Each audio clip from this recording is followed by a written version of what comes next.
embattled Congressman Matt Gaetz. Matt Gaetz was one of the very few members in the entire Congress who bothered to stand up against permanent Washington on behalf of his constituents. Matt Gaetz right now, he's a problem for the Democratic Party, and he can cause a lot of hiccups in passing of laws. So we're going to keep running those stories to keep hurting him. If you stand for the flag and kneel in prayer, if you want to build America up and not burn her to the ground, then welcome, my fellow patriots. You are in the right place. This is the movement for you. You ever watch this guy on television? It's like a machine, Matt Gaetz. I'm a canceled man in some corners of the internet. Many days I'm a marked man in Congress, a wanted man by the deep state. They aren't really coming for me. They're coming for you. I'm just in the way.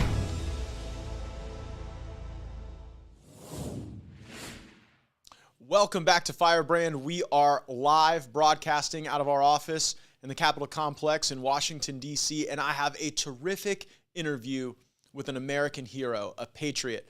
Air Force Master Sergeant Nick Kupper came and sat down and chatted with us moments ago about the way this vaccine mandate in the military is affecting military families, and we've even got updates regarding important court rulings giving some relief, particularly to those service members in the Air Force who did not have a fair evaluation of their request for religious exemptions to the vaccine.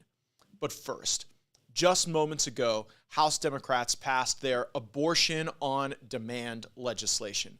And this goes far further than Roe versus Wade. It even would allow abortion up to the day of birth. And gosh, if you gave the Virginia governor his own interpretation of the bill, maybe even abortion after the day of birth, which we actually call murder in this country, or at least we should if we cared about humanity as much as we ought to. We had a very spirited debate in the House Judiciary Committee where Democrats were just like trying to rush through anything they could to facilitate snap abortions, elective abortions, abortions that would be a crime against humanity. I'd had enough of it and shot back pretty hard. Take a listen. Ms. Bass, you didn't use the words that were confusing, so I'm not going to yield to you. And it is bill. But you didn't use the words in description of it. And guess why? It was Ms. Ross who used those words. And if I want to ask questions of Ms. Ross, she could choose whether or not to yield to give the answers. But you covering for her, not really interested she doesn't know the words she uses and cannot in the Judiciary Committee sit and answer the questions on something as important as life or death when I control the time is outrageous. Are you done? I'm done when my time's done. And when Mr. I'm done, Gaetz' you can yield for those questions, but it's crazy that in this committee, when I'm trying to get honest answers to questions about the effect of the bill, whether or not it paves the way to abortions, that you all want to sit up there and squawk at me rather than allow me to ask questions. When you have the time, you can control the time. How about that? But these are fair questions. She used the phrase unborn child. I would like to know what that means to her, because what it means to us on a break. is that it is a life. But you know what? I want the answer on the record, Ms. Bass. I want the answer for the American people, because to all of us, my party that was impugned, we actually think that unborn life is a child and that there is a liberty interest there that is worthy of our defense and our protection and the values that undergird the American Constitution. I don't think that's too unreasonable. And by the way, if you use a phrase in this committee, you shouldn't have to have a senior member answer the questions for you. You should be able to answer those questions yourself. And if not, I think it speaks to the credibility of the debate that is offered. So I'll yield, Ms. Bass. I got 50 seconds. Thank you. I would like for us to vote on the amendment. I think the bill is clear. The rest of this discussion is theater. I would like to vote on the amendment. Well, Can we vote on the amendment, Mr. Chair? I tell you what, Ms. Bass, reclaiming my time. We'll vote when we're damn well ready and when we're done answering our questions. Oh, you chair the committee now? No, we have rights in the minority to utilize time under the 5-minute rule to be able to offer our perspective on matters. And we're sorry if you all are in such a rush to kill unborn life that you're unwilling to answer our questions. But you know what? The good news is, with the Supreme Court we currently have, this is now a pro-life country, and we've got all the time in the world for that. We are back live. And what's crazy, just moments ago, alongside their legislation to allow abortions on demand, Democrats actually lowered tariffs on baby formula to get more baby formula into the country. I voted for that bill. I'm actually for our children and our babies being able to be appropriately nourished. But only Nancy Pelosi and her radical band of House Democrats would not appreciate the irony of, within moments of one another, passing a bill making it easier to feed babies and then passing a bill making it easier to kill babies. Fortunately, we have a pro-life Supreme Court, a pro-Constitution Supreme Court, thanks to the boldness of President Trump, and America is now a pro-life nation. Also want to chat a little bit today about the military vaccine mandate. Now, one of the ways we try to keep folks informed about what's going on in the country is actually to bring people forward who are experiencing the consequences of the decisions that we make in Washington, D.C., and particularly some of the very damaging decisions made by the Biden administration. So several months ago, we had a number of active duty service members join us for a discussion about vaccine mandates in the military. They talked about the coercion, the threats, the regulations that were being violated. One of the service members who joined us then was Air Force Master Sergeant Nick Kupper. Take a listen to that exchange. Master Sergeant, one of the things that concerned me in an investigation that my office ran into the United States Navy is that when people submitted requests for religious accommodations, they were often met in response by a form letter, which to me indicated that an individual review of people's claim, how this decision was grounded in faith or scripture, wasn't really made. Do you have any observations about the process of requesting a religious accommodation and how the Air Force looks at those? Yes, Congressman, thank you. I've seen hundreds of denied religious accommodation requests, to include denied appeal requests. I've seen a handful of the approved ones, and all of them start with the premise that the government has such a strong interest in vaccinating us that while they determine all of our religious beliefs are to be sincerely held, they determine that even as strongly as our beliefs are, they're not as strong as the government's desire and need to vaccinate all of us. Even in situations such as my own, where I currently have no restrictions on me as an unvaccinated member at my location. I don't have to wear a mask. I don't have to weekly test. I don't have to do any social distancing. My life at my job is the exact same as any vaccinated members, and I'm not unique in that scenario right now. But the only approvals they've been doing that I've been able to see and that court documents have shown are for people who are already on terminal leave, already in their final months where they won't return to a base. And in fact, the approval specifically says that they are only approving it because they will not return to a base. If the member's not returning to their duty station ever, that's not an accommodation. They're accommodating nothing. That really was one of my favorite episodes we've done. You can go back, listen to it, and get perspectives from other service members who are going through these challenges. Now, after that appearance on Firebrand, Tucker Carlson, who I'm pretty sure is a Firebrand viewer and listener, he reached out to Nick and had Nick on his show so that more of the American people could see what is happening. Take a listen to Nick's performance on Tucker. So my theory is we ignore the big things in favor of obsessing over the little ones. So destroying the U.S. military would qualify as a big thing. Do you not have a member of Congress? I mean, there are hundreds of Republicans holding federal office. None has come forward to stop this? So there definitely have been some. I was on Matt Gaetz' podcast, and he's definitely been fighting for us. Thomas Massey's been fighting for us, Chip Roy. But there are only a few. We need everybody. This is not a problem for tomorrow to be solved or the next day. This is a problem right now. You're talking about over 10% of your military is looking to be canned right now. I mean, if I were China or I were Russia, I'd be chomping at the bit right now. As you can see in that interview, Nick was telling the truth. He was sharing open source information about the effect of the military vaccine mandate, excuse me, on our fighting force. And I was really proud of him. I think we need more folks who are willing to step forward and help enlighten us and illuminate what's happening. Afterwards, Nick got a reprimand from the Department of Defense saying that he was aiding the enemy just for that interview on Tucker. So I wanted to get a more complete picture. I wanted to understand from Nick what's happening with others in the fighting force who are being really, I think, discriminated against, who are not having their religious exemptions viewed fairly, and also really to get back to that core of what motivates people to step forward for military service, something that we absolutely need to keep America prosperous and free. Nick stopped by just moments ago and we had a conversation. Take a listen. We're back and happy to join with Nick Kupper on your return to Firebrand. You were with us before, and Nick, we talked about some of the coercion and some of the concerns of a lot of our active duty military as a consequence of this vax mandate. Can you share with folks what your current standing is with the military? We've just had this injunction issued that I think really works against the forces pushing for this mandate. Just share with folks kind of your circumstance. First, thanks for having me back. I really appreciate it. Yeah, so for me personally, right now, I was issued a letter of reprimand, first off, for being on Tucker Carlson's show the other day.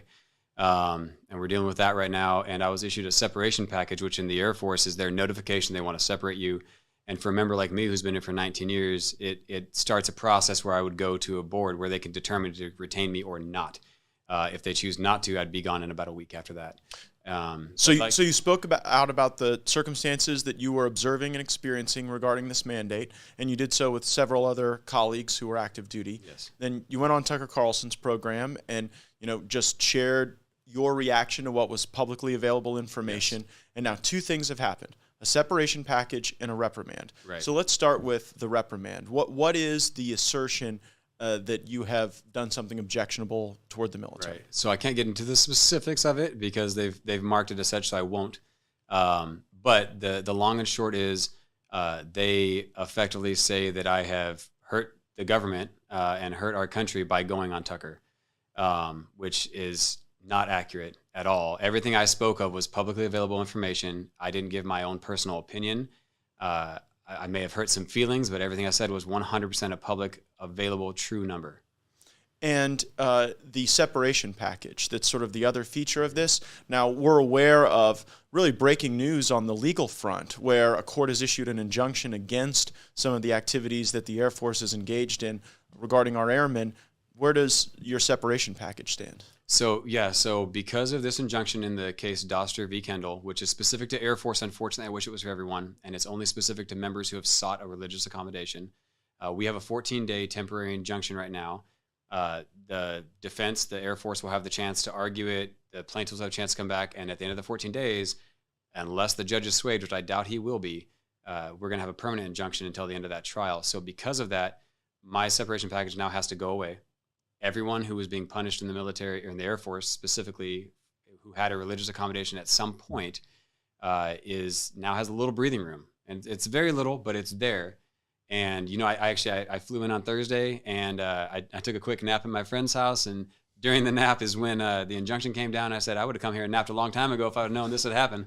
Well, and I hope that this is an opportunity DOD-wide to really analyze the effect of these mandates on our service members, not just in the Air Force, but really throughout our military, and also to maybe reflect. So often in government, we don't exercise the humility to say, maybe a decision we made was rash. Maybe it wasn't fully informed by the evidence or the science. And so I call on Secretary Austin, on the DOD, to really think hard about what this injunction means, what the analysis is that undergirds this injunction, and maybe this will be the opportunity for us to get away from pitting our military against the heroes and patriots who are offering to serve in that military. And to that end, Nick, I just sort of want to ask you, what drove you to make this decision that I didn't make, that so many Americans don't make, to put on that uniform and to be willing to stand up for your country and defend her?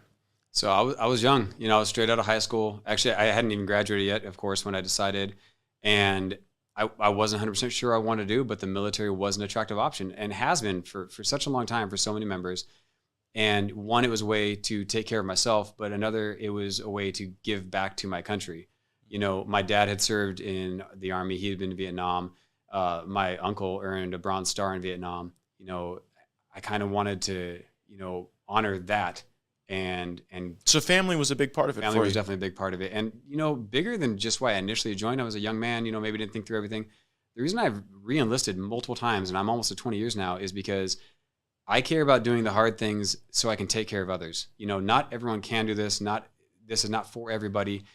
I am happy to serve so that someone else doesn't have to. You know, I'm willing to put my life, my family's stability at risk because I honestly just care. And I think more people need to just care. Well, and I think that the depth of that care is multi-generational for a lot of our service members. Absolutely. We've had experts from DOD come and testify to us that while we face these intense challenges in recruiting, our best recruiters are moms and dads and aunts and uncles and grandmothers and grandfathers who have served, who want to build that family tradition of patriotism and service to country. Are you concerned that some of these vaccine mandates might cause some people in the country to reflect differently with their children and grandchildren and nieces and nephews about just how the military experience goes in one's life? I do. I think that the vaccine mandates, the way it's being handled, I would say, and a lot of the other newer policies that have come along later in my career now have definitely changed how people want to, what people want to advise their children to do. And like I said, when I was on your show last time, you know, at this point for me, I don't want my children serving, not in the current military that's here. And people may not like that, but, you know, that's a personal decision for me and my family. And it's factual. You know, what I have seen, I don't want for my children. You know, I want to defend this country. I would love my children to defend this country, but not at the stake of all of their rights being, you know, thrown away on a whim. You know, Nick, my office did an analysis, and we're going to put it out with the show, about the readiness costs of these vaccine mandates.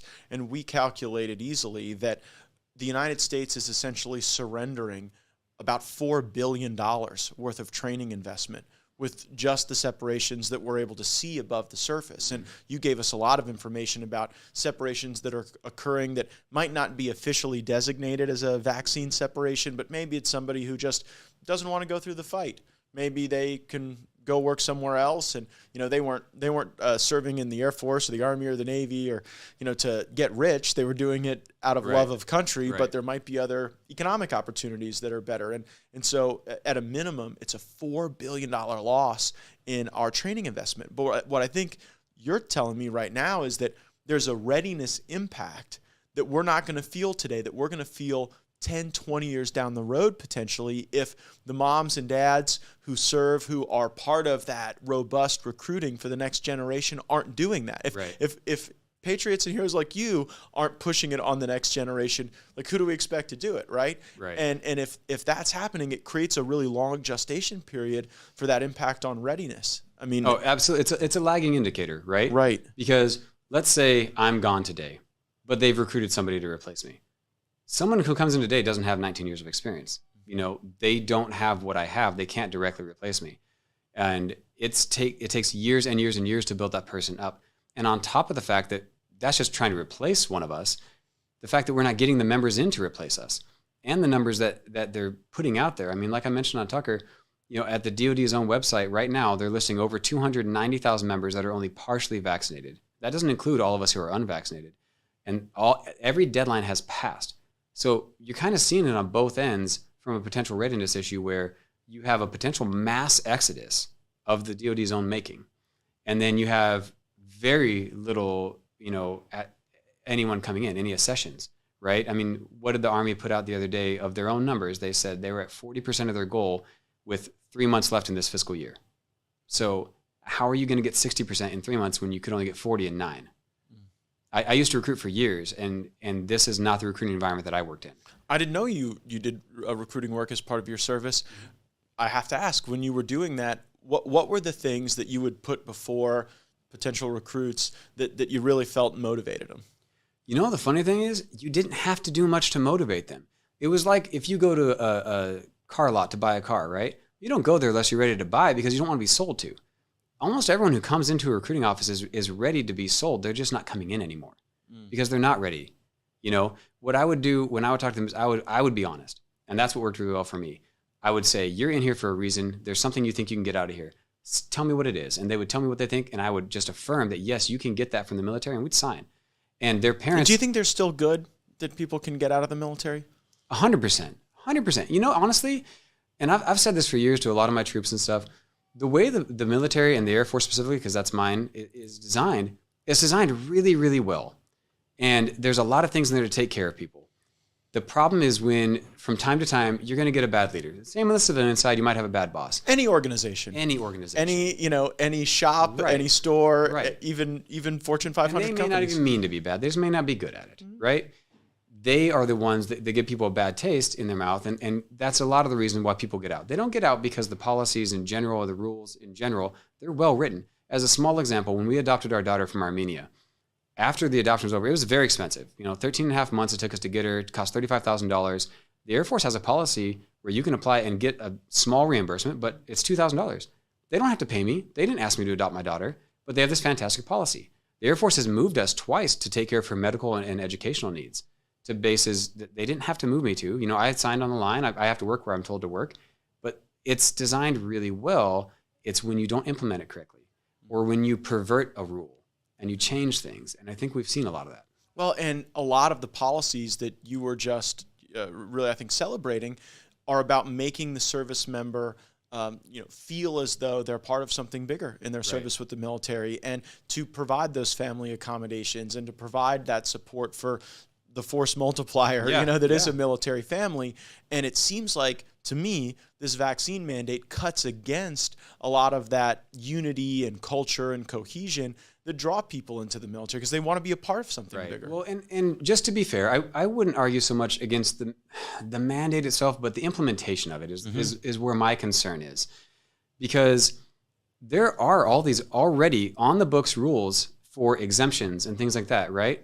And religious exemptions have been a thing forever. I mean, we have the right to religious freedom. It's enshrined in our Constitution. And then in the Religious Freedom Restoration Act, it's further emboldened. But what has happened here is you have an order that from my perspective, lower level commanders are implementing incorrectly.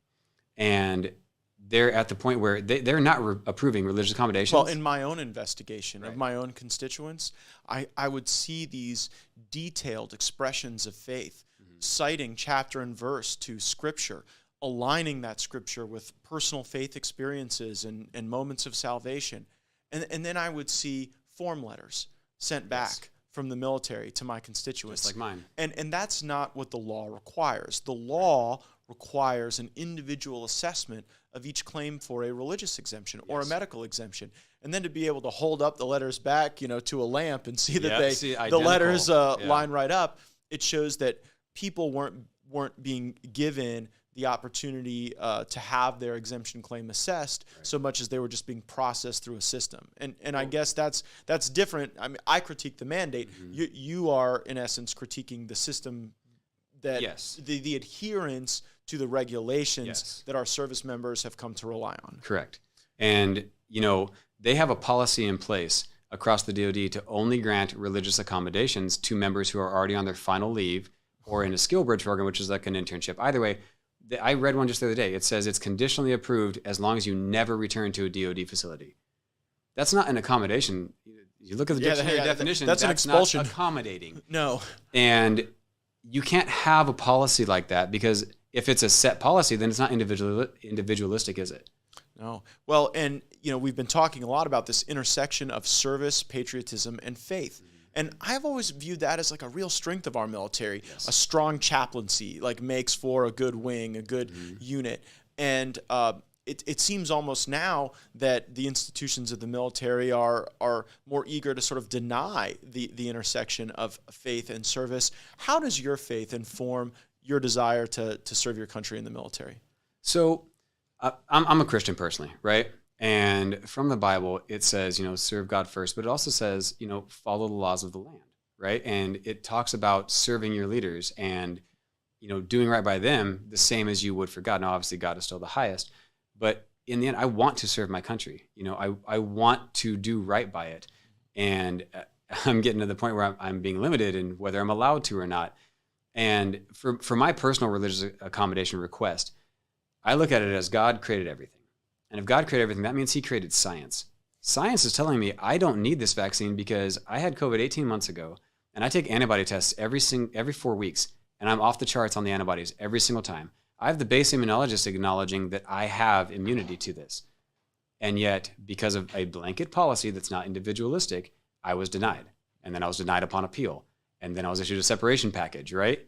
And obviously we're on hold for that at the moment. But, you know, it's hard, and not just for Christians, for all members of faith. All types of faiths have applied for these. And they've all been, I will say at least, they've been equally treated badly, because they've all been treated to the point where, well, if you're not this one category who's already on the way out and not going to come back, we're not approving you. The military imposes a very unique series of challenges on family life. Moving around a lot, TDY, training. Oh, yeah. Sometimes a family member not even knowing where you are, but people sign up for that, and there's a certain strength and resilience that I see in military families that go through these remarkable, I think, just ups and downs in life. It's never been anything like this, though. I feel that there's something different about the way that the implementation of these mandates have affected military families. Can you talk about just kind of what life's been like for you as you've gone from your service to now being really an advocate for, I think, a great number of service members who have the concerns that you express? It is definitely different now. And I don't know how we got to this point, honestly, like exactly. I mean, I can kind of see little signs here and there, but the amount of stress that is on the military members and their families for sure is immense. I mean, just extremely immense. And like I said, you take my one story and you multiply by over 300,000, because that's how many more of us there are. That is an unfathomable number, really. And you think about their wives, husbands, children. And I've talked to members who are, being told, well, they have the early signs of PTSD from this specific situation. Wow. Because of the level of stress that they've gone over. I've heard anecdotal evidence. I can't prove it. I'm not in that realm, but I've heard anecdotal evidence of a few members who have actually committed suicide over this. Oh. And, honestly, that's something I brought up to my leadership early on. As I said, I'm concerned that there will be some members, because of how much pressure is on us, because I could feel it. I've been around long enough. I feel like I can take it. Now, I shouldn't have to, but I can. There are younger members of our military or people who maybe were going through other things in their life. They can't. And if we're talking about readiness, we're talking about, oh, you have to take this vaccine to save your life and save. But then people are killing themselves over the amount of pressure they're being put under, because their livelihoods are put at stake. If I do get kicked out, I'll land on my feet. I've been around long enough, but there's a huge number that will not be all right. And you're talking about creating a situation where they're going to be more dependent on the government. And maybe that's something people want. Maybe they want to create a situation where more and more members of America are dependent upon the government for everything. I certainly don't want that. And while we are grateful that we have resilient people who are willing to follow the rules, learn the rules, express a desire for everyone to follow the rules, I worry that even if you're okay, and even if others that might get separated are okay, that America won't be okay. Right. I look at these recruiting numbers, and right now only 23% of the young folks in middle school and high school that are part of that talent pipeline are even physically eligible. Yeah. We got the Xbox generation, and if our country doesn't have folks like you and the tens of thousands that are facing separation, we are not going to be a stronger country. We're going to be a weaker country. We're going to be more susceptible to attack, and there are entities in the world that are evil, and we have to be a strong country, and we need patriots to step forward. And I worry if we get to a circumstance where we drive out a lot of folks who were inspired by faith and inspired by a desire to be part of a family's contribution to a great nation, then we're going to be left in a very vulnerable situation. I mean, in your time in the military, I'm sure you've seen circumstances where missions become very critical to the advance of our country and our freedom. Absolutely. And we've had this debate in Congress now about the National Defense Authorization Act, and there's some that would say, gosh, we shouldn't authorize our military until they fix all these issues and comply with their laws. And gosh, I worry that if we didn't have a military, we would not have the American experience. That is part of the world experience. Exactly. Exactly. I mean, if you look at just how many of our servicemen and women are over in Europe, for instance. Yeah. And I mean, we provide 75% of NATO's funding and manning, honestly, that actually goes out and does anything. And good or bad, we may not want to be the world's police, but everyone relies on us. If we are the one good superpower, right? Mm-hmm. Like we keep things in check. If we don't have the military we have, that's not going to happen. Mm-hmm. And once it goes away, it's gone. You don't get it back. Mm-hmm. If something, you know, God forbid, another country somehow became most powerful and took us over at some point, you know, distant future, hopefully never, there's no coming back from it. And I mean, you have multiple generations of your family that have committed to that as the cause of their life. Yes. And it's just not something we should ever surrender, and it's not something we should allow ourselves to be vulnerable to. You know, I mean, we should not be a vulnerable country, and I worry that these large numbers of separations will be noticed by our adversaries. If anyone thinks that they're not watching and paying attention, they're fooling themselves. Well, I'm certainly grateful that there has been judicial relief. You know, I have filed amendments, debated for them, worked on coalitions, and the Democrats would not approve one amendment for even a vote of the full House of Representatives on the vaccine mandate. They approved 650 amendments and not one on this issue, which is really, I think, disgraceful.